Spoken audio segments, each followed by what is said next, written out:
Toilet paper from my hotel room. Anyone want some toilet paper? Let's do this. I've TP'd a lot of houses in my day.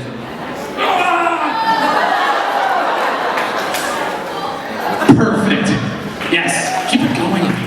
So, a lot of you probably know who I am, but for those of you who don't, allow me to introduce myself. My name is Dan Brown. I am 20 years old. I'm a video blogger from Lincoln, Nebraska, and most importantly, on this oh-so-special day, I have a super-duper top-secret project to announce to all of you. Are you ready to hear what my super-duper project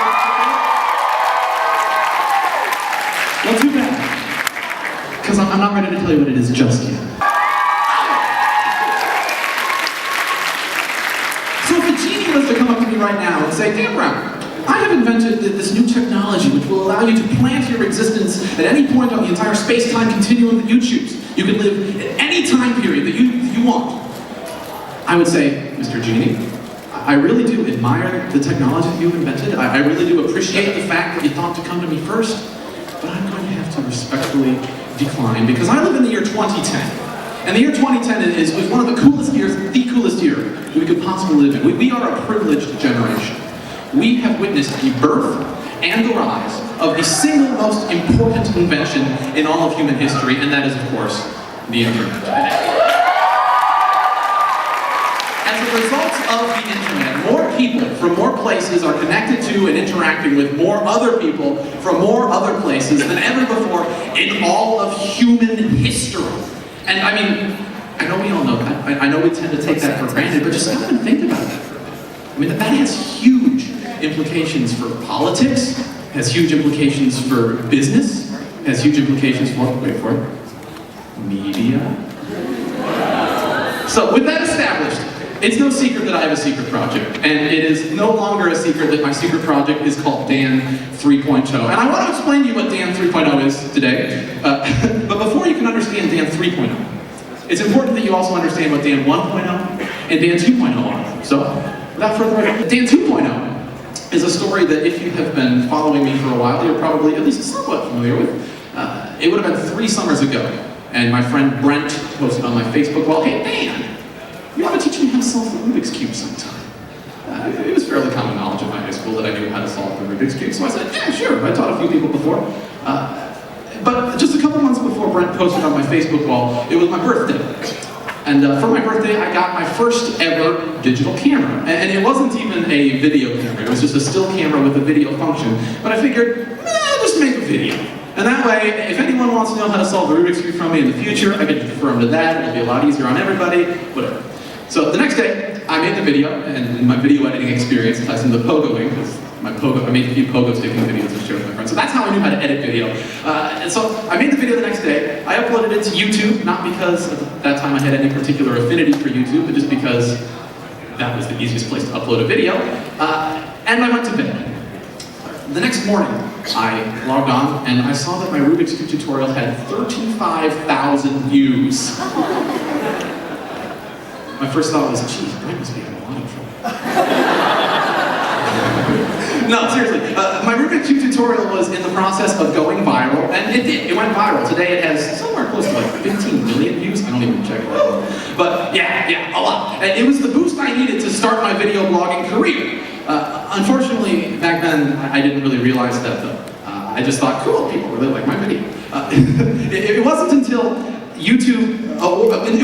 I won the 2007 YouTube Award for Best Instructional Video, and YouTube decided to fly me out to New York City, and I was interviewed by the AP, by the New York Post, by Fox News. It wasn't until then that I realized just how big of a deal it was. I'm like, whoa, this is cool.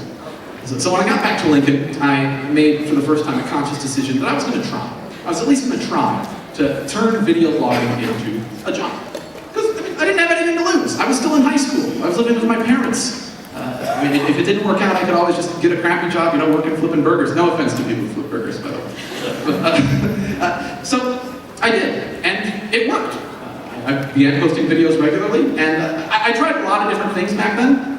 Some things that if you put up on the screen right now, I would probably be really, really proud of and stand by, like a proud parent. And some things that if you put up on the screen right now, I would probably start blushing profusely and would slink away in embarrassment. But while I'm embarrassed by some of my older videos, I'm definitely not ashamed of anything that I've done, because in exactly the same way that I grew up with Xpogo, I had grown up as a YouTuber. I very literally have made the transition from childhood to adulthood with YouTube as my job. And while, you know, making money from it and having it as a job is cool, something that's even cooler is the fact that I can look back at those videos I posted in 2007 and look at who I was back then. It's like a permanent time capsule. And I know right now I'm 20 years old, it's not that big of a deal, but they're still gonna be there when I'm 50, when I'm 80, on the day that I die. I'll probably watch some of my old YouTube videos and go, oh, I like life. But so that's Dan 2.0. My life as a professional video blogger up until this point, which leads us quite naturally into Dan 3.0.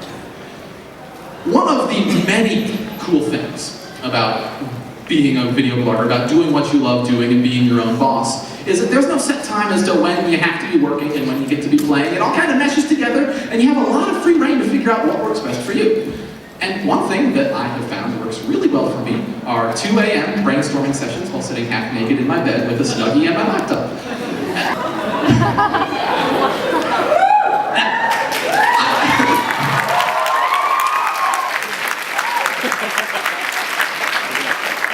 So with that said, my secret project is I'm starting a Justin Bieber cover band.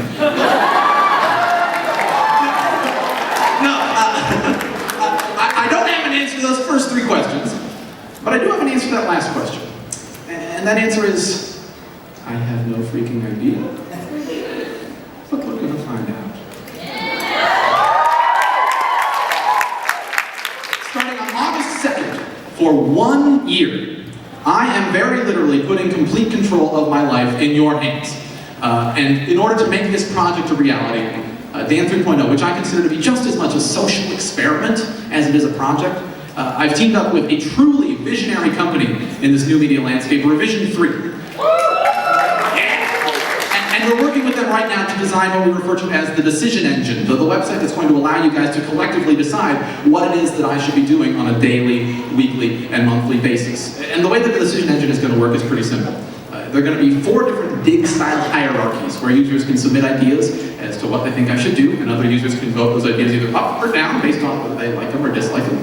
And the best ideas will naturally rise to the top. The worst ideas will fall to the bottom and fade into obscurity.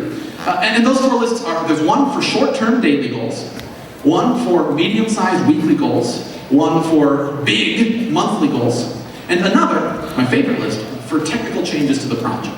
So if there's something that doesn't work out exactly the way we thought it would, the community can decide that we can either max it or change it or tweak it, or if there's something that we think needs to be added, some sort of an element, we can add anything. This project will be able to live and breathe and evolve any way that we want it to. So, yeah, that is Dan 3.0 in a nutshell. I wish I could stand up here for another hour and tell you point by point what it is that we're going to be doing for the next year, but by nature of what the project is, we aren't going to know until we know.